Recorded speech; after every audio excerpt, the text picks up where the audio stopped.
प्यारे बच्चों, मेरा नाम है अभिषेक और आप सभी का स्वागत करता हूं मैं अपने चैनल द गुरुकुल क्लासेस में। तो आज की क्लास होगी जो मैथ की कक्षा 10 की मैथ शुरू होगी। आज का पहला चैप्टर ख़त्म होगा वास्तविक संख्याएं, और इसमें मैं शायद आपके दोनों प्रश्नावली जो हैं वो पूरी ख़त्म कर दूँ, पूरा चैप्टर ही ख़त्म हो जाए, या मैं एक एक प्रश्नावली जैसा आपका टाइमिंग होगा, ज़्यादा लंबी क्लास नहीं जाएगी। तो सबसे पहले वास्तविक संख्याएं, इसकी चर्चा कर लें। तो इसमें कौन कौन सी संख्याएं आती हैं? तो आपकी सम संख्या, विषम संख्या, भाज्य संख्या, अभाज्य संख्या, सह अभाज्य संख्या, परिमेय संख्या, अपरिमेय संख्या, पूर्णांक संख्या, जितनी भी संख्याएं होती हैं सब वास्तविक संख्याओं के अंतर्गत आती हैं।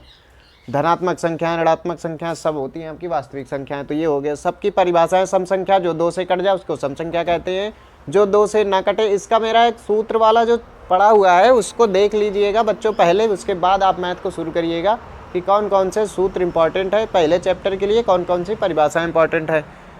तो इसमें मैं बता रहा था, हाँ, जो 2 से ना कटे वो विषम संख्याएं होती हैं, और जो 1 के अलावा या स्वयं के अलावा किसी अन्य संख्या से न कटे उनको अभाज्य संख्या कहते हैं। जो स्वयं से भी कट जाए और किसी अन्य संख्या से भी कट जाए तो उनको कहते हैं भाज्य संख्या। इसके बाद ऐसी संख्याओं का जोड़ा जिनका कॉमन फैक्टर केवल 1 हो, मतलब वो दोनों 1 से कटे, जैसे 3 और 4, ये इसको नहीं काट सकती, इसको नहीं काट सकती, ना कोई ऐसी दूसरी कोई संख्या है जो इन दोनों को काट दे 1 के अलावा, तो उसको कहते हैं सहभाज्य संख्या। परिमेय संख्या वो संख्या होती है जिनको P/Q के रूप में लिखा जाए और Q बराबर 0 ना हो, इसको कहते हैं परिमेय संख्या। अपरिमेय संख्या तुम्हारी ये होती हैं, एक आती है तुम्हारी काल्पनिक संख्याएं, वो ये वाली, ये है ना, ये तुम पढ़ोगे अपना फर्स्ट ईयर में या इंटर में। अभी तुमको वास्तविक संख्याओं के बारे में पढ़ना है। तो √3, 4√2, 5 + √2, तो ये सब तुमको इसमें पढ़ना है अपरिमेय संख्या तक। तो जितनी भी वास्तविक संख्याएं होती हैं उनके बारे में सब तुमको यहीं पे पढ़ना है। तो अब हम इसमें तुमको पहली चैप्टर में सीखना है गुणनखंड करना, LCM और HCF निकालना।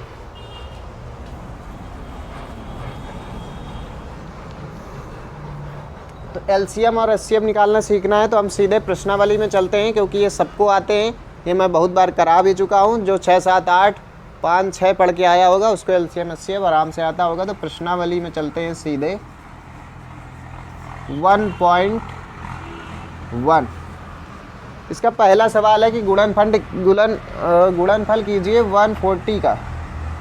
पहला नंबर है, क्वेश्चन आपको दिख रहा होगा साइड में, वो देखिए क्वेश्चन क्या कह रहा है कि निम्नलिखित गुणनखंडों को गुणनफल के रूप में लिखिए, निम्नलिखित संख्याओं के गुणनखंडों को गुणनफल के रूप में लिखिए। 140 को अगर, अब इसको करते कैसे हैं सबसे पहले ये समझिए। 140 लिखा है, 140 को अब ये दिमाग लगाओ कि कौन सी संख्या काटती है, या 140 का आधा कितना होता है, या जब अगर लास्ट में 0 आ जाए या 2 आ जाए, या 2 के पहाड़े में जितनी संख्याएं आती हैं वो अगर संख्या के लास्ट में आ जाए तो वो 2 से कट जाएगा, और अगर 0 और 5 आ जाए तो वो 5 से भी कट जाएगा। तो इसलिए 2 से कट जाएगा तो इसको 2 से काटना शुरू करो। काटने का मतलब इसको इसमें भाग लगाओ। 2 7 14, एक सवाल कायदे से समझा दे रहा हूँ, उसके बाद मैं जल्दी जल्दी आपको बता दूँ कैसे क्या होता है। 2 7 14 और 0 का 0, 70 दूनी 140 होता है। फिर अभी ये 2 से कट जाए क्योंकि लास्ट में 0 है, तो 2 तिहाई 6, और इसका जो एक कैरी बचा 2 पंचे 10, ऐसे हो गया। फिर ये किसके पहाड़े में आता है, 5 आ गया तो 5 से कट जाएगा, तो इसको 5 से काटो, 5 7 35 होता है, और 7 से काटो तो 7 1 जा 7, ये उड़ गया। अब इसको गुणनफल के रूप में लिखना है तो 2 × 2 × 5 × 7। अगर इसको बहुत अच्छे से लिखना है तो ये ऐसे लिख दो, हो गया तुम्हारा। इसके बाद इसी का दूसरा नंबर है 156।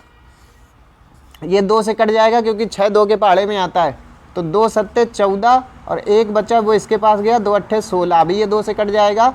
2 तिहाई 6, एक बचा 2 9 18। अब तुमको पता है 13 से 39, 13 थे 39 और 3 कट गया पूरा पूरा, तो 2 की पावर 2, 13 × 3 इसके गुणनफल के रूप में लिख दिया। अब आगे आपकी संख्या है, मैं पूरे सवाल एक एक सवाल कराऊंगा। 38 25, इसको काटना शुरू करो तो 5 दिख रहा है सबसे लास्ट में, 5 से उड़ा दो। 5 6 30, 5 7 35, 7 बार 35, 3 बचा, तो 5 6 30, 2 बचा, 55 25। अभी 5 से और कट जाएगा, 5 1 5, 2 बचा, पचम 25, एक बचा 5 तिहाई 15। अब अगर आपको पहाड़ा आता होगा तो बहुत आपके लिए सरल हो जाएगा।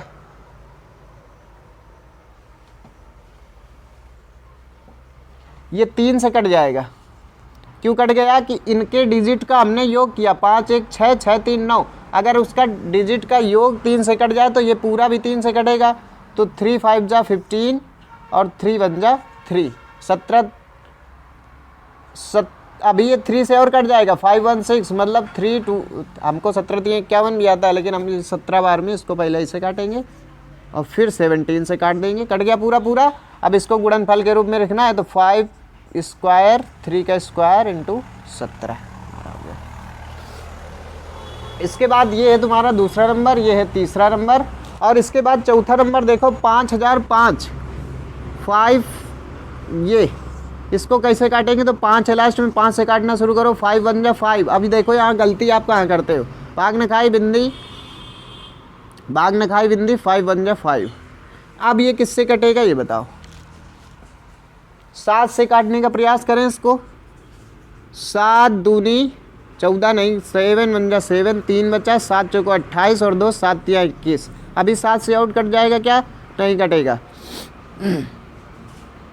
11 से कट जाएगा, 11 1 11, 3 बचा, 11 ते 33। 13 से कट जाएगा तो 5 इंटू 7 इंटू 11 इंटू 13। इसके बाद देखो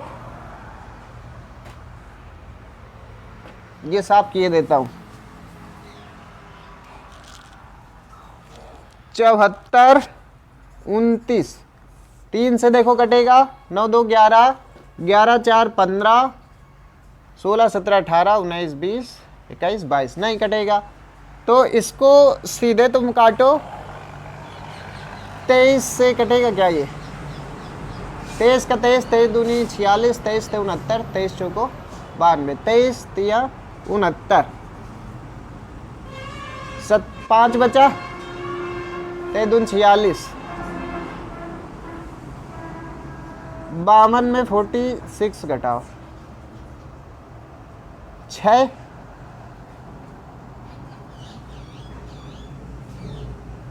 6 ही बचा, 23 तिया 69, कट गया 23 से। 19 से कटेगा क्या ये, 19 दूनी 38,